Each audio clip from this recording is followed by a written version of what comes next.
Hi everybody, I'm back.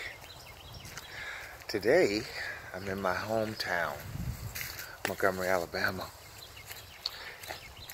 and I'm in Oak Park, and I have a little story I wanted to share about Oak Park, as I have been doing, touring all the parks in Atlanta. Oak Park, back in the day, when segregation was very prevalent, Oak Park became a gathering place for black people.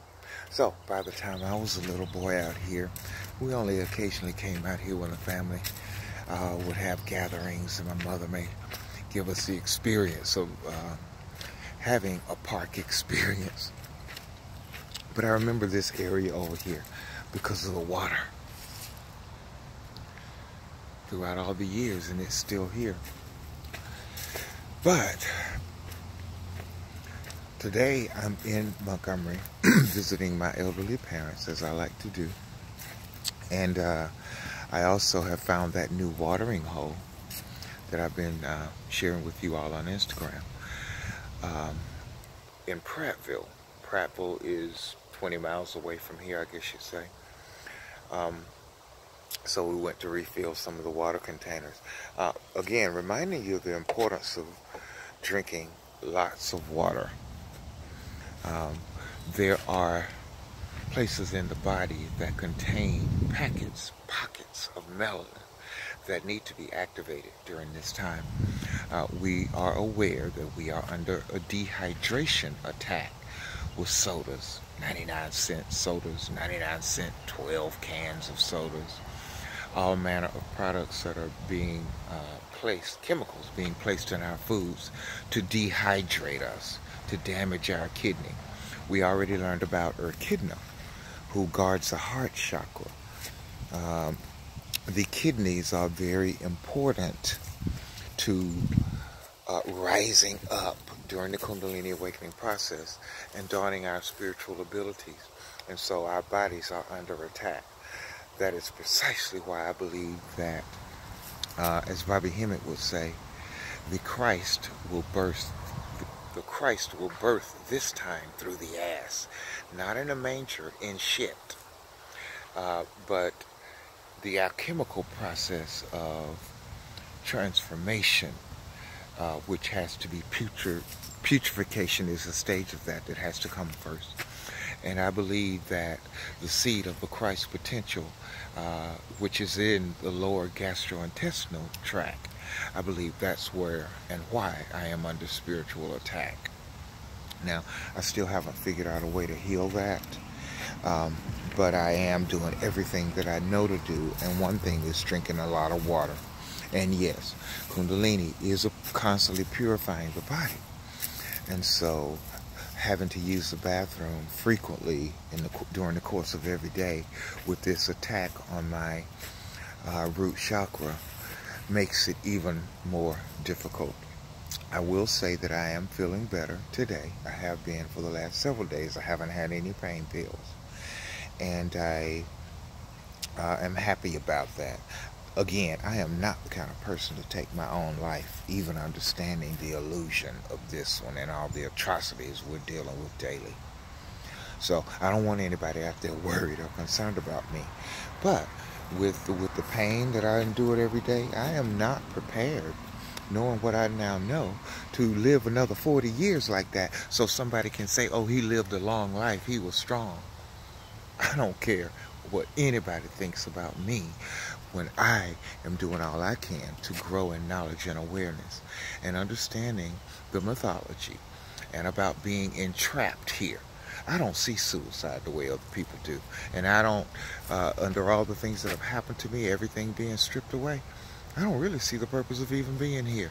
It is almost foolish and foolhardy to continue to allow oneself to be subjected to slavery, knowing what we know now. So maybe that's going to be a new level of consciousness that people are going to have to come around to. But I'm not letting others guide me in the way I feel about me and what I'm learning. I do what I think is best for me. And that's why I'm alive today. and the bogus HIV, and I'm able to be here to share all of that with you, because I am not afraid of the truth, and I'm never going to be afraid of the truth. Because when you deny yourself the truth, you really are making yourself insane. Now, Bobby Hemmett spoke about once you learn the truth and realize you can't even do anything about it, and you're trying to still fit in the matrix, you will drive yourself insane. And so I've been watching that presentation he's done about voodoo and initiation. Oh, I suggest you watch it many times. It is so excellent. He starts off talking about cloning, which is why I'm out here. And I'm going to get to that in a minute. But he talks about making contact with dark side entities and establishing a relationship through altar work, and then calling on them for help just to subsist and persist in this nightmare illusion that we're living every day when we wake up here, and without a regular 9-to-5 job on the plantation like most of you and others are doing. And so I'm going to continue to study that and become a true master magician. That's what I want to do. Be able to manipulate and control the world that I am in, creating. And so that's the veves and all those kinds of things. I'm going to be learning those and putting them about and developing my connection to the world of spirit, which is who I really believe has been guiding, guarding, and protecting me and all of us all along the way. Okay, now, so I'm here in Oak Park. When I left Atlanta, as I reflect back in 2001, that was after my being a teacher experience, and all of my friends were dying around me. I was becoming depressed. There were some family issues and things going on, and I decided I would leave teaching and leave Atlanta and move back to Montgomery. And that's what I did.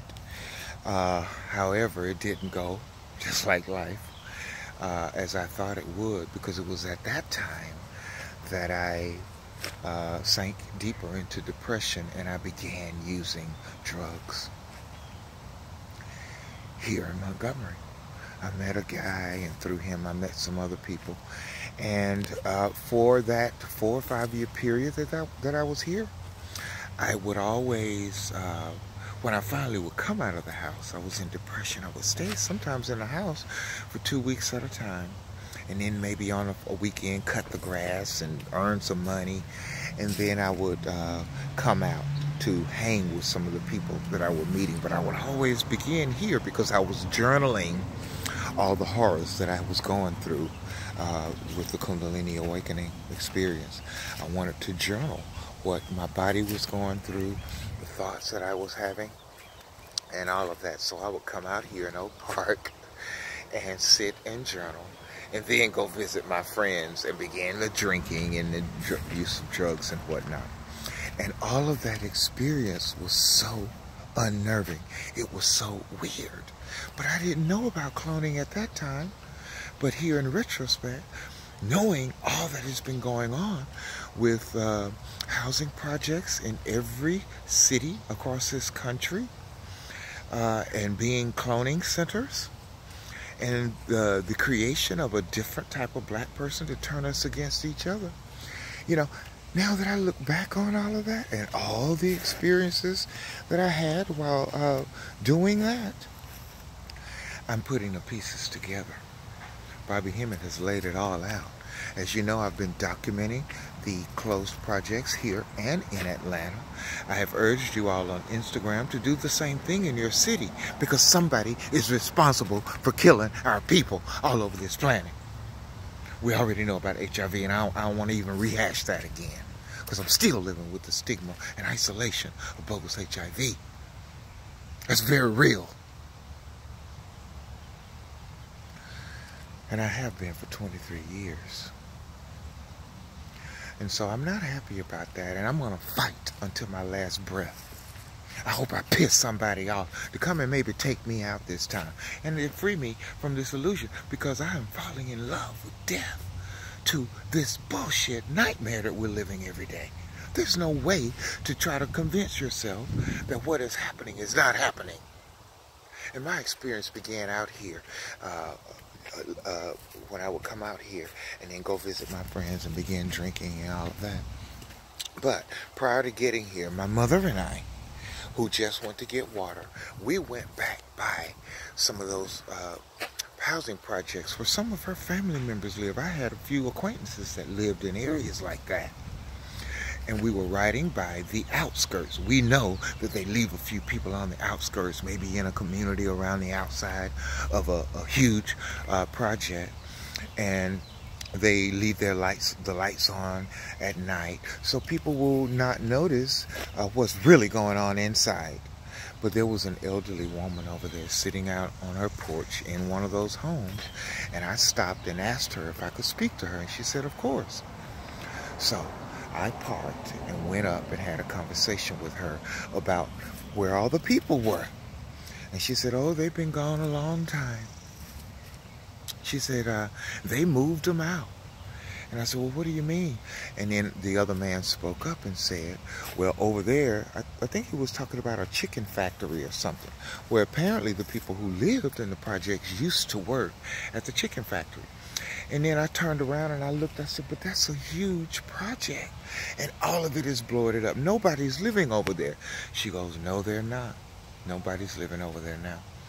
And I said, well, what happened to the people? And she says, I don't know. She said, I don't even talk to people. I don't talk to the young people that used to be over here because they got to shooting each other up and selling drugs. She said, all I have is me and Jesus. Now let me let that soak in. All I have is me and Jesus. I'm 60 years old. I've lived out here my entire life. And she just kept hanging her head and looking so sad and dejected and in a state of poverty. You know, and I started educating her and the man about me and people like me, master teachers, who have learned about the eradication of black people. And both of them began shaking their head up and down like they know something's going on. They're just not sure what. And it was so sad. And then she began to talk about her son.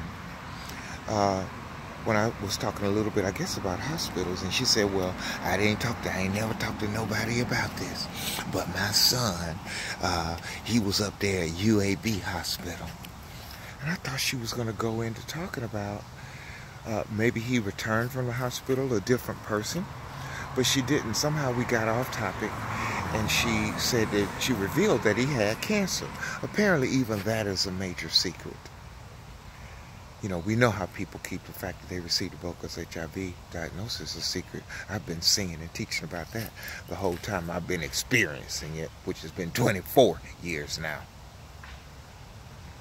But, you know, after that, I educated them about what we had learned and urged that they be careful. Be careful just being in your own environment.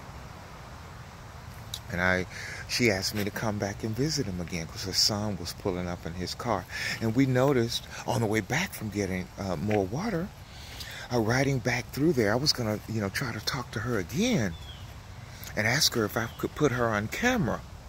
But of course she wasn't still on the porch. But we drove through that project over there and took more pictures and several other projects, which I'll be posting about those as well. But I was hoping to get to speak to her, but she wasn't on the porch. But I noticed this time, and I took a picture of it, her son has fenced in her property, not the houses next door, and he's got barbed wire around the top.